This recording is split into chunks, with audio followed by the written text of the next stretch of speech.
आरोही ने रात 8 बजे ऑफिस से निकलते ही जय को फोन किया। मैं अभी निकली हूँ, तुम घर पहुँच गए? हाँ, जल्दी फ्री हो गया था, सीधे घर ही आ गया। ऑफिस नहीं आया? फिर डिनर का क्या करना है? कुछ बना लोगे या ऑर्डर करना है? मुझे भी घर आते आते 1 घंटा तो लग ही जाएगा। ऑर्डर कर दो यार, कुछ बनाने का मन नहीं। और हाँ, आइसक्रीम भी खत्म हो गई है, वह भी ऑर्डर कर दो। आरोही ने फोन रख दिया। दिन काफी व्यस्त रहा था, शारीरिक और मानसिक रूप से काफी थक गई थी। अभी भी दिमाग में बहुत कुछ चल रहा था। जय और आरोही एक ही कंपनी में अलग अलग डिवीजन में काम करते हैं।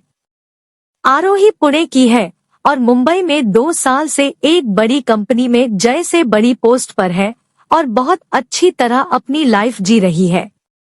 जय के साथ 1 साल से लिव इन रिलेशनशिप में रह रही है। दोनों एक मीटिंग में मिले थे। एक ही बिल्डिंग में दोनों के ऑफिस हैं, बस अलग अलग है। जय दिल्ली का है। दोनों एक दूसरे के साथ खुशी खुशी फ्लैट शेयर कर रहे हैं और काम भी मिलबांट कर करते हैं। दोनों के परिवार वालों को नहीं पता कि दोनों लिव इन में रहते हैं। आरोही का जय का मस्त स्वभाव बहुत अच्छा लगता है। जय को आरोही का जिम्मेदार स्वभाव भाता है। दोनों एक दूसरे से बिल्कुल अलग है, पर एक दूसरे को बहुत पसंद करते हैं। मगर आजकल जय के बारे में जितनी गहराई से सोचती जा रही थी, कहीं कुछ खल रहा था जिस पर पहले कभी ध्यान नहीं गया था। तभी उसकी मम्मी रेखा का फोन आ गया। दिन में एक बार आरोही की अपनी फैमिली से बात हो ही जाती। बात करके आरोही ने डिनर ऑर्डर कर दिया। वह जब घर पहुंची, जय कोई मूवी देख रहा था। फ्रेश होकर आरोही भी लेट गई। इतने में खाना भी आ गया। आरोही ने कहा, चलो जय, खाना लगा लें। प्लीज तुम ही लगा लो, मूवी छोड़ने का मन ही नहीं कर रहा है। जय ने कहते कहते आरोही को फ्लाइंग किस दे दिया। आरोही मुस्कुरा दी। दोनों ने डिनर साथ किया। मूवी खत्म होने पर जब जय सोने आया, आरोही लेटी लेटी फोन पर ही कुछ देख रही थी। जय ने आरोही के पास लेटकर अपनी बाहों में भर लिया। आरोही भी उसके सीने से लगती हुई बोली, कैसा था दिन? बोर। आरोही चौंकी। क्यों? बहुत काम करना पड़ा तो इसमें बुराई क्या है? अरे यार, मेरा मन ही नहीं करता कोई काम करने का। मन होता है कि बस आराम करूं। घर में भी सब मुझे कामचोर कहते हैं। जय ने हंसते हुए बताया और आगे शरारत से कहा, असल में बस मन यही होता है कि या आराम करूं या तुम्हें प्यार। पर डियर, खाली आराम या मुझे प्यार करने से तो लाइफ नहीं चलेगी ना। चल जाएगी बड़े आराम से। देखो, तुम्हारी सैलरी मुझसे बहुत ज्यादा है, इसमें हमारा घर आसानी से चल सकता है। और तुम हो भी अपने पेरेंट्स की इकलौती संतान, वहाँ का भी सब तुम्हारा है। चलो शादी कर लेते हैं, मजा आ जाएगा। कहते कहते जय उसके थोड़ा और नजदीक आ गया। दो युवा दिलों की धड़कनें जब तेज होने लगी तो बाकी बातों की फिर जगह न रही। सब भूल दोनों एक दूसरे में खोते चले गए। अगले कुछ दिन तो रोज की तरह ही बीते। दोनों पति पत्नी तो नहीं थे, पर लिव इन में रहने वाले रहते तो पति पत्नी की ही तरह है। रिश्ते पर मुहर नहीं लगी होती है, पर रिश्ता तो होता ही है। कभी नोक झोंक भी होती, फिर रूठना नाना भी होता। पर कुछ बातें आरोही को आजकल सचमुच खल रही थी। बातें तो छोटी थी, पर उन पर ध्यान तो जा ही रहा था। हर तरह के खर्च आरोही के ही जिम्मे आते जा रहे थे। सारे बिल्स, खाने पीने के सामान की जिम्मेदारी, फ्लैट का किराया भी काफी दिन से जय ने नहीं दिया था। यह विषय आने पर कहता कि यार, तुम तो मुझसे ज्यादा कमाती हो, मेरे पास तो प्यार है बस। ऐसा नहीं कि जय की सैलरी बहुत कम थी, हाँ, आरोही जितनी नहीं थी। इस पर आरोही कहना तो बहुत कुछ चाहती थी, पर जय को इतना प्यार करने लगी थी कि उससे पैसों की बात करना उसे बहुत छोटी बात लगती थी। वह यही सोचती कि एक दिन तो दोनों शादी कर ही लेंगे, क्या फर्क पड़ता है। पर जितना जय को दिन ब दिन जान रही थी, वह मन ही मन थोड़ा अलर्ट हो रही थी। 6 महीने और बीते। आरोही ने नोट किया, जय जब भी अपने घर दिल्ली जाता, वहां से उसे न कोई फोन करता, न किसी तरह का कोई मतलब रखता। एक दिन उसके कलीग रवि ने आरोही को हिंट दिया कि जय अपने पेरेंट्स की पसंद की लड़की से शादी करने के लिए तैयार है, इसलिए उसके दिल्ली के चक्कर बढ़ गए हैं। आरोही के लिए यह एक बड़ा झटका था। वह अकेले में खूब रोई, सचमुच जय को अपना जीवन साथी मानने लगी थी। बहुत दुखी भी रही, पर वह आजकल की हिम्मती, आत्मनिर्भर और इंटेलिजेंट लड़की थी। जी भर कर रोने के बाद वह सोचने लगी कि अच्छा हुआ जय की सच्चाई पता चल गई। वही तो सारे खर्च, सारे काम करती आ रही थी। ठीक है, अब ब्रेकअप होगा, ठीक है, कोई बात नहीं, दुनिया में न जाने कितनी लड़कियों के साथ ऐसा होता है। मैं एक चालाक लड़के के लिए अब और नहीं रोऊंगी, एक बार फिर अपनी लाइफ शुरू करूंगी। जय जब वापस आया तो आरोही ने उसे लंच टाइम में ऑफिस की कैंटीन में आने के लिए कहा और सीधे सीधे बात करना शुरू किया। देखो जय, मुझे साफ साफ बात करना पसंद है। अब हम साथ नहीं रह सकते। जय चौंका, क्या हुआ? मैं और बेवकूफ नहीं बन सकती। तुम आराम से अपने पेरेंट्स की मर्जी से शादी करो, मुझे कोई प्रॉब्लम नहीं है। मैं तुम्हारे साथ रहकर काफी आर्थिक रूप से नुकसान उठा चुकी हूँ। अब इतनी भी बेवकूफ नहीं कि तुम्हें पालती रहूं और जब तक तुम्हारी शादी न हो तुम्हारे शरीर की जरूरतों के लिए एक सुविधा बनी नहीं। अब यह बताओ, मैं दूसरा फ्लैट ढूंढूं या तुम जाओगे? जय का चेहरा शर्म और अपमान से काला हो गया। झेंपते हुए बोला, मैं ही चला जाता हूँ। ठीक है, अगर हो सके तो कल शनिवार है, कल कहीं भी शिफ्ट हो जाना। मैं पुणे जा रही वीकेंड में, मेरे आने से पहले अपना सामान ले जाना। आरोही ने ऑफिस से जल्दी उठकर रात की ही बस पकड़ ली और पुणे चली गई। शिवनेरी बस पुणे और मुंबई के बीच चलने वाली आरामदायक बसें हैं। सोफे जैसी सीट पर बैठकर आरोही बीते दिनों को याद कर उदास तो हो रही थी, पर वह लाइफ में आगे बढ़ने के लिए भी खुद को संभालती जा रही थी। कई बार आंखें नम हुई, कई बार दिल बैठने को हुआ, पर जय की चालाकियां बहुत दिनों से देख रही थी। बहुत कुछ खलने लगा था। दिमाग कहता रहा जो हुआ अच्छा हुआ।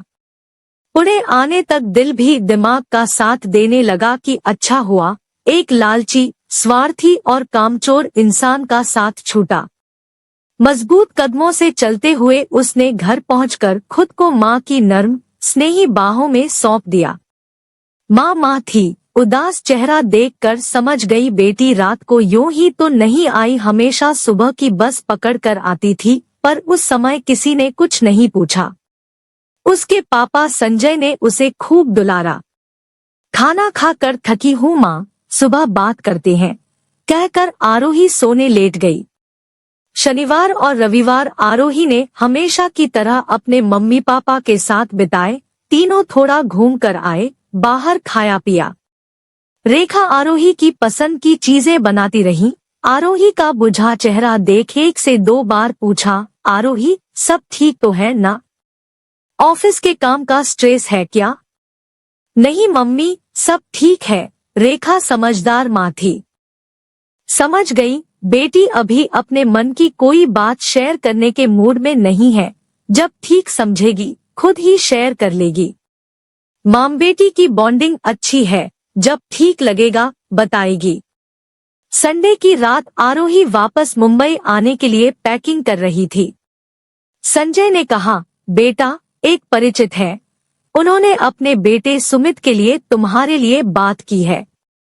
तुम जब ठीक समझो उनसे मिल लो, कहो तो अगली बार तुम्हारे आने पर उन्हें बुला लूं। बैग बंद करते हुए आरोही के हाथ पल भर को रुके, फिर रेखा की तरफ देखते हुए कहा, मम्मी मुझे थोड़ा समय दो। संजय ने कहा, अरे बेटा अब तुम 30 की हो गई, वेल सेटल्ड हो, यह परिवार अच्छा है, एक बार मिल तो लो, सब कुछ तुम्हारी हाँ कहने के बाद ही होगा। आरोही ने कहा, इस समय मुझे जाने दे, मैं बहुत जल्दी आपसे इस बारे में बात कर लूंगी। संजय और रेखा आज के जमाने के पेरेंट्स थे।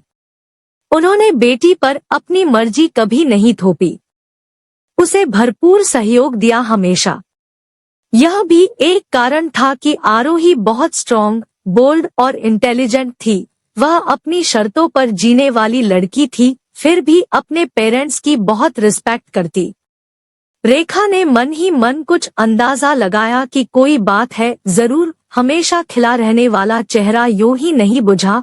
फिर कहा, ठीक है, तुम आराम से जाओ, ये बातें तो फोन पर भी हो जाएंगी। मुंबई अपने फ्लैट पर आकर आरोही ने देखा कि जय अपना सारा सामान ले जा चुका है। खाली खाली तो लगा, पर उसने अपने आप को इतने समय में संभाल लिया था। उसने यह बात स्वाभाविक तौर पर ली, खुद से ही कहा कि इतने दिन का साथ था, कोई बात नहीं, आदत थी उसकी, छूट जाएगी।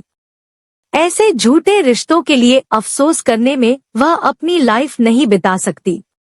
अभी बहुत कुछ करना है, खुश रहना है, जीना है।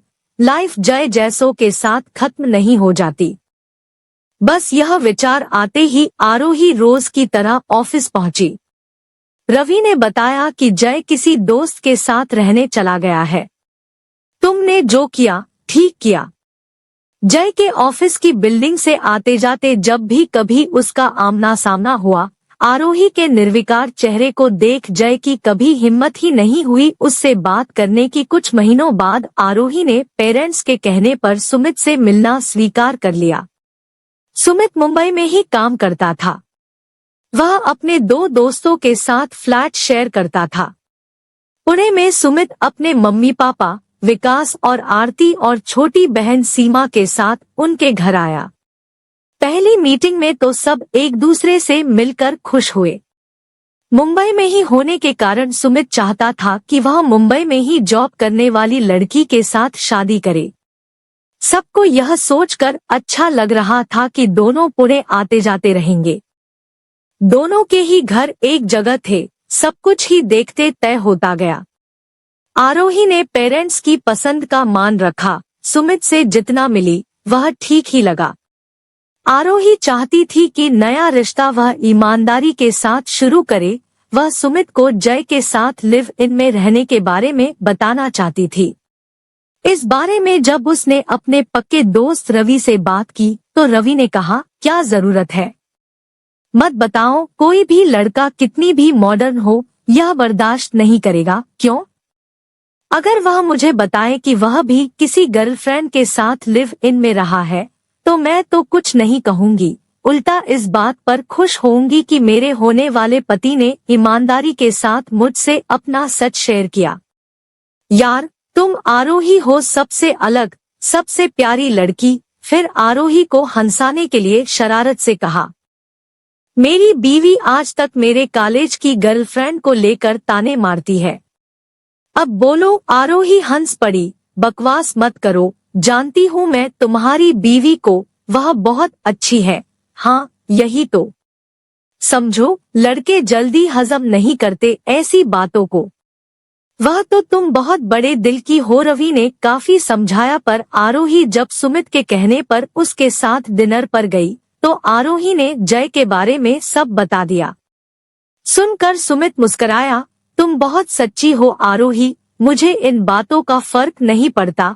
मेरे भी 2 ब्रेकअप हुए हैं, क्या हो गया, यह तो लाइफ है, होता ही रहता है। अब तुम मिली हो, बस मैं खुश हूँ। आरोही के दिल से जैसे बोझ हट गया। 1 से 2 बार और सुमित से मिलने के बाद उसने अपने पेरेंट्स को इस शादी के लिए हाँ कर दी। उनकी खुशी का ठिकाना न था। 4 महीने बाद की शादी की डेट भी फिक्स हो गई। दोनों पक्ष शादी की तैयारियों में व्यस्त हो गए। बहुत तो नहीं, पर सुमित और आरोही बीच बीच में मिलते रहते। दोनों ऑफिस के काम में व्यस्त रहते, पर चैटिंग, फोन कॉल्स चलते रहते। शादी पुणे में ही धूमधाम से हुई। दोनों के काफी कलीग्स आए। मुंबई आकर आरोही के ही फ्लैट में सुमित अपने सामान के साथ शिफ्ट कर गया। दोनों खुश थे।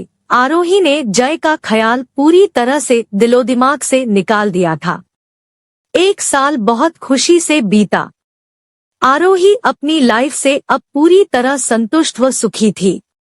दोनों छुट्टी होने पर कभी साथ पुणे निकल जाते, कभी किसी के पेरेंट्स मिलने आ जाते। सब ठीक था। आरोही की अगली 2 प्रमोशंस तेजी से हुई। वह अब काफी अच्छे पैकेज पर थी। उसने बहुत जल्दी अब एक अपना फ्लैट लेने की इच्छा जाहिर की। सुमित ने कहा, देखो आरोही, तुम्हारी सैलरी मुझसे अब काफी ज्यादा है, तुम चाहो तो ले लो। आरोही चौंकी, अरे मेरा पैसा तुम्हारा पैसा अलग अलग है क्या? हमारा भी प्यारा सा अपना घर होगा, कब तक इतना किराया देते रहेंगे? देख लो, तुम ही सोच लो, मैं तो अपनी सैलरी से ईएमआई दे नहीं पाऊंगा, घर भी पैसा भेजना होता है मुझे। आरोही ने सुमित के गले में बाहें डाल दी। कहा, ठीक है, तुम बस मेरे साथ फ्लैट पसंद करते चलो, सब हो जाएगा। यह सच था कि सुमित की सैलरी आरोही से बहुत कम थी और जब से आरोही की प्रमोशंस हुई थी, सुमित की मेल ईगो बहुत हर्ट होने लगी थी। वह अक्सर उखड़ा रहता। आरोही यह समझ रही थी, उसे खूब प्यार करती, उसकी हर जरूरत का ध्यान रखती। और जब आरोही ने कहा कि सुमित, मैं सोच रही हूँ मैं ऑफिस जाने आने के लिए एक कार ले लूं। बस में ट्रैफिक में बहुत ज्यादा टाइम लग रहा है, मजा आएगा, फिर पुणे भी कार से जाया आया करेंगे, अभी तो बस और ऑटो में बैठने का मन नहीं करता। सुमित ने कुछ तलख लहजे में कहा, तुम्हारे पैसे हैं, चाहे उड़ाओ चाहे बचाओ, मुझे क्या? कहकर सुमित वहां से चला गया। आरोही इस बदले रूप पर सिर पकड़कर बैठी रह गई। 2 महीने में ही आरोही ने फ्लैट और कार ले ही ली। सुमित मशीन की तरह पसंद करने में साथ देता रहा। थोड़ा समय और बीता तो आरोही को सुमित के व्यवहार में कुछ और बदलाव दिखे। अब वह कहता, तुम ही पुणे जाकर सबसे मिल आओ, तो कभी कहता टूर पर जा रहा हूँ, 2 दिनों में आ जाऊंगा। आरोही ने कहा, मैं भी चलूं? कार से चलते हैं, मैं घूम लूंगी, तुम अपना काम करते रहना, आने जाने में दोनों का कुछ चेंज हो जाएगा। सुमित ने साफ मना कर दिया। वह चला गया। अब वह पहले की तरह बाहर जाकर आरोही से उसकी खबर बिल्कुल न लेता।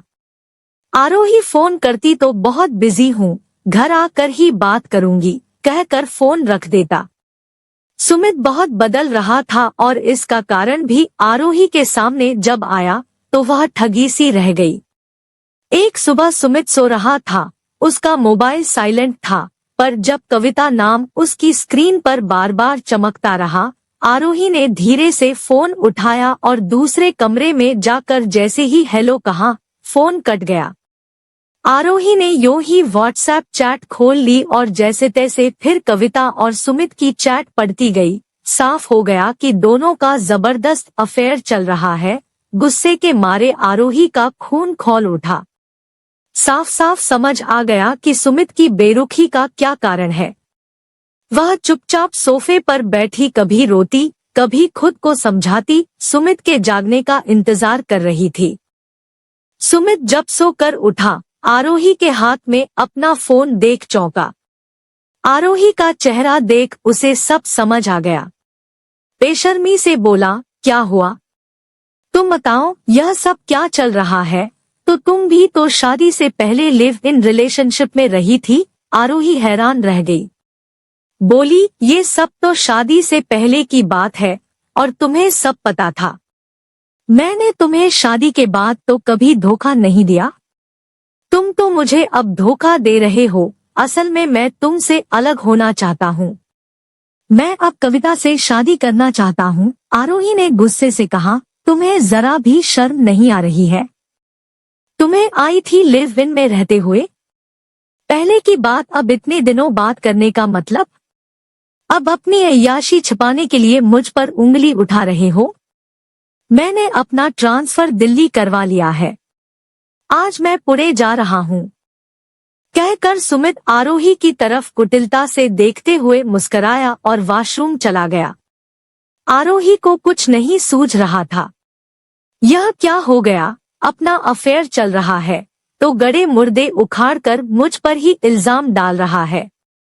मेड आ गई तो वह भी ऑफिस के लिए तैयार होने लगी और चुपचाप सुमित को एक शब्द कहे बिना ऑफिस चली गई। रवि ने उसकी उड़ी शक्ल देखी तो उसे कैंटीन ले गया और परेशानी का कारण पूछा। देर से रुके आंसू दोस्ती की आवाज सुनकर ही बह निकले। वह सब बताती चली गई। इतने में दोनों की एक और कलीग दोस्त सान्या भी आ गई। सब जानकर वह भी हैरान रह गई। थोड़ी देर बाद तीनों उठकर काम में लग गए। आरोही के दिल को चैन नहीं आ रहा था। फिर एक और धोखा। क्या करे? क्या यह रिश्ता किसी तरह बचाना चाहिए? नहीं, जबरदस्ती कैसे किसी को अपने से बांध कर रखा जा सकता है? यह तो प्यार विश्वास का रिश्ता है। अब तो कुछ भी नहीं बचा। वह अपना आत्मसम्मान खोकर तो जबरदस्ती इस रिश्ते को नहीं ढो सकती। जो होगा देखा जाएगा। ऐसे रिश्ते का टूटना ही अच्छा है। जब रात को आरोही घर लौटी, सुमित जा चुका था। वह अपनी पैकिंग अच्छी तरह करके गया था, लगभग सारा सामान ले गया। कुछ दिन बाद ही आरोही को तलाक के पेपर मिले तो वह रो पड़ी। यह क्या हो गया? सब बिखर गया। उसकी कहाँ क्या गलती है? सुमित ने उसे फोन किया और कहा, साइन जल्दी कर देना। मैं कोर्ट में यही कहने वाला हूँ कि तुम चरित्रहीन हो। तुम पहले भी लिव इन में बहुत समय रह चुकी हो और मुझे ये सब बताया नहीं गया था, पर मैंने तुम्हें सारा सच बता दिया था और तुम्हें कोई परेशानी नहीं थी, पर तुम्हारे पास कोई सबूत नहीं है न कि तुमने मुझे सब बता दिया था। आरोही चुप रह गई। अगले दिन रवि और सान्या ने सब जानकर अपना सिर पकड़ लिया। फिर सान्या ने पूछा, आरोही तुमने कैसे बताया था सुमित को जय के बारे में? मिलकर फिर बहुत कुछ चैटिंग में भी इस बारे में बात होती रही थी। चैट कहाँ है? उन्हें तो मैं डिलीट करती रहती हूँ। सुमित भी जानता है कि मुझे चैट डिलीट करते रहने की आदत है। अभी राजनीति में ड्रग केसेज में जो इतनी चैट खंगाल दी गई, वह भी नामी लोगों की, तो इसका मतलब यह मुश्किल भी नहीं और मेरे पास कविता और उसके अफेयर का सबूत है। मैंने जब उन दोनों की चैट पढ़ी, खूब सारी पिक्स ले ली थी। यह अच्छा किया तुमने, गुस्से में होश नहीं खोया, दिमाग लगाया। भांडुप में मेरा कजिन सुनील पुलिस इंस्पेक्टर है, उससे बात करूंगी, वह तुम्हारी पुरानी चैट निकलवा पाएगा। इसे तो तलाक हम देंगे। बच्चू याद रखेगा। सान्या ने उसी दिन सुनील से बात की। उसने कहा सब हेल्प मिल जाएगी। रवि और सान्या आरोही के साथ खड़े थे। वीकेंड आरोही ने पुणे जाकर अपने पेरेंट्स से बात करने का, उन्हें पूरी बात बताने का मन बनाया। अभी तक आरोही ने अपने पेरेंट्स से कुछ भी शेयर नहीं किया था।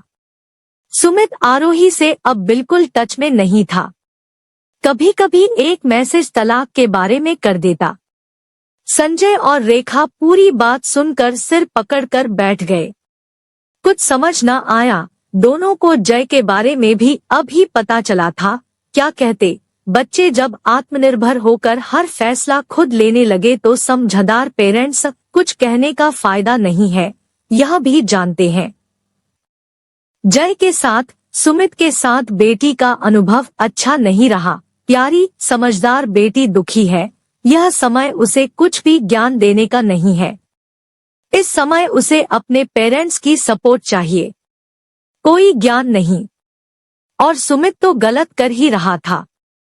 जय की बात जरूर अजीब लगी थी, पर अब वे बेटी के साथ थे।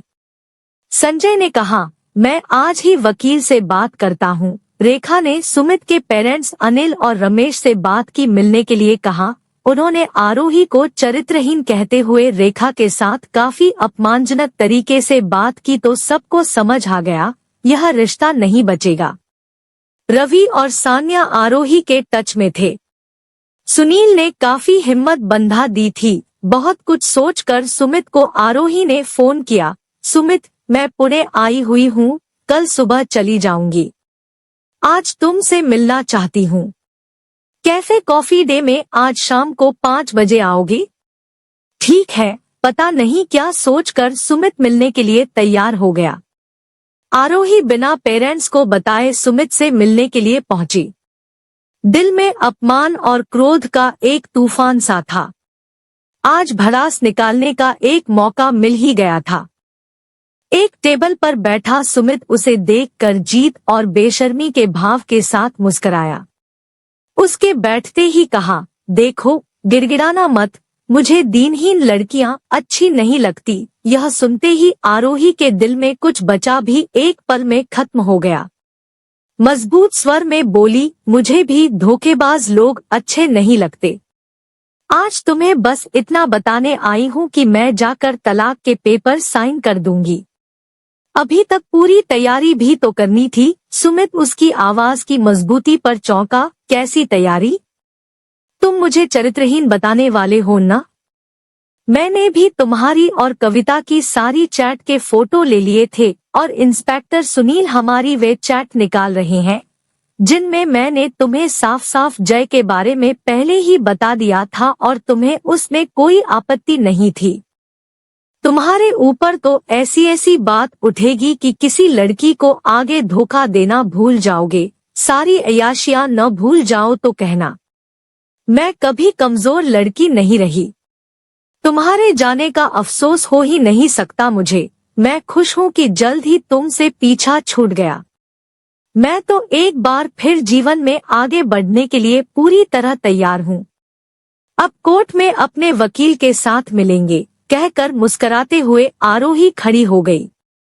फिर कुछ याद करते हुए बैठ गई। वेटर को इशारा करते हुए बिल मांगा और कहा, कॉफी भले ही ठंडी हो गई थी, भले ही पी भी नहीं, पर आज एक बार फिर मेरे आत्मविश्वास को देखकर तुम जैसे जय जैसे पुरुष की यह उड़ी शक्ल देखने में बहुत मजा आया। कहते कहते उसने पेमेंट की और वहां से निकल गई। सुमित आने वाले तूफान से अभी से घबरा गया था।